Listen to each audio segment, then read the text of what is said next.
Good morning, this is Robert Mesa. Um, we're Ms. Regina's class. Regina Brown is a professor, and it's BRE 140 Real Estate Management. And we're going to be talking about Chapter 8, 3 subjects that are pretty long in the chapter, they're like 6 pages. We're going to be talking about board of directors and the owners go in a single family dwelling. And we're going to be talking about what else? Life care facilities. And we'll start with the board of directors. It consists of president, vice president, secretary, treasury, and they are elected by the homeowners.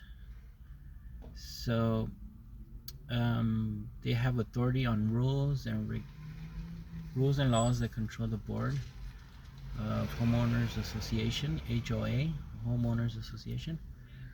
And of course they always need help, so they're gonna hire a property manager to overlook the covenants, conditions, and restrictions, CC&Rs in short.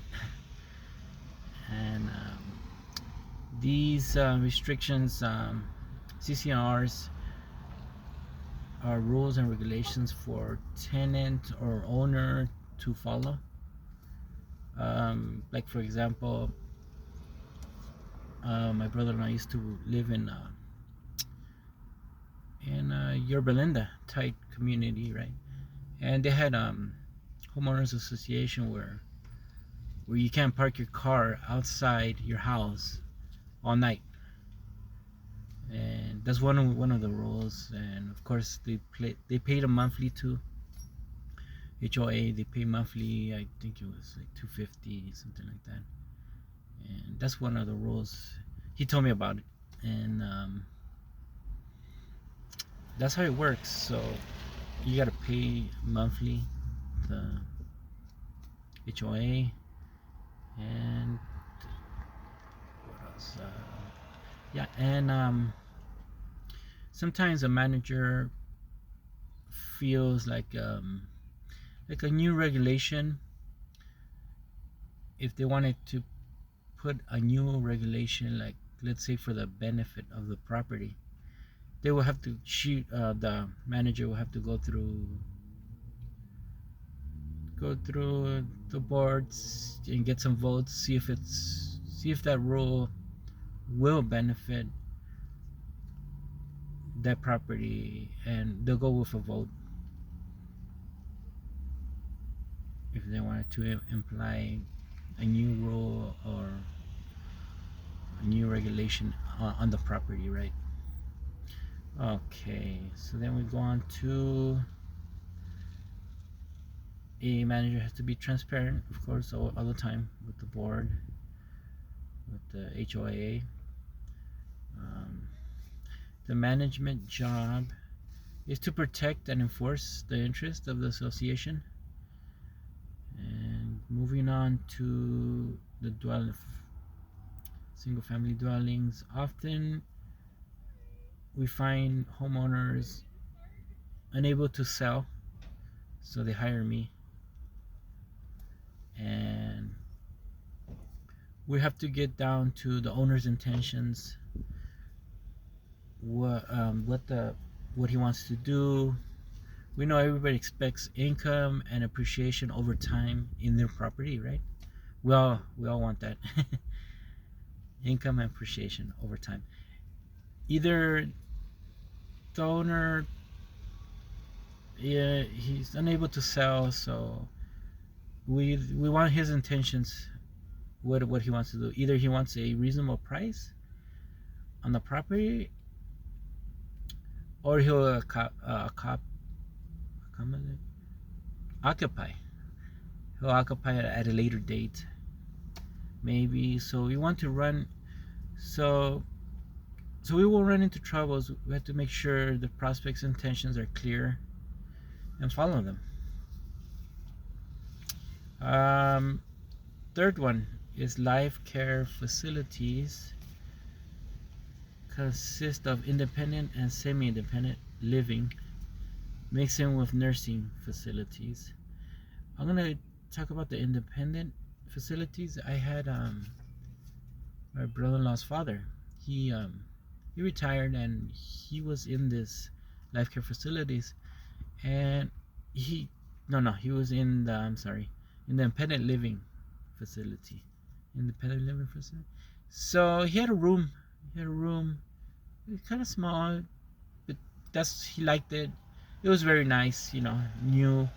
He was paying around 4,000 to 5,000 a month. This is what he wanted, but it just. But he had activities. He had activities, food, medicine, doctors. So he liked it there. And just to talk about the facilities, what a unit cost, pretty pricey. And if you have it, well, you have to retire with dignity, right? With peace, dignity. Okay, let's move on. And many large corporations charge now 150,000 per retiree. Some of the units have rooms separate. They have restaurants. They have activities for the patients, like I said before. And now these big corporations are getting into the business. Some have bad reputation that I think government should step in with regulations that we don't want our grandmas to cramp into a room with a lot of people, They gotta retire with dignity. So I think they should regulate on that. And the last thing I have here,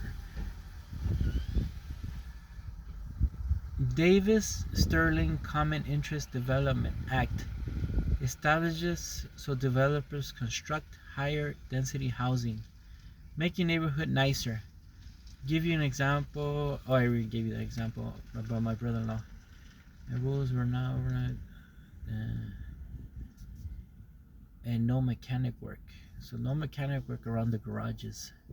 So they were very strict, and where my brother-in-law used to live, very strict, and that's why it looked nice, and that's why this Davis Sterling Common Interest Development, that's what it is like, so neighborhoods could look nicer, right?